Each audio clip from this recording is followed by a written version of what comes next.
Hello everyone, in this video, I'll show you how to get Canva Pro for free using two easy methods. Let's start with the first method. This is the 30-day free trial. Go to canva.com. On the homepage, click Try Pro for 30 days. Then sign in using your Google account, Facebook, or email. After signing in, click Start Your Free Trial. Canva will ask for payment details. You can use a credit card, debit card, or PayPal. Don't worry. You won't be charged during the 30-day trial. After entering your payment info, your Canva Pro trial will begin. You'll have full access to Pro features for 30 days. Just make sure to cancel before the trial ends if you don't want to be charged. Now let's look at the second method. This one is for teachers and students.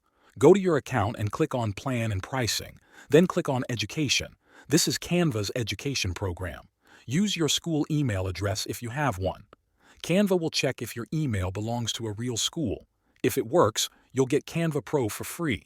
If your school email isn't accepted, you can upload a document like a student ID or teacher certificate. Canva will review it. If it's approved, you'll get free Pro access. This education version is not a trial. It stays free as long as you're a verified teacher or student. So those are the two best ways to get Canva Pro without paying. Try the one that works for you and start creating with Canva Pro. Thanks for watching.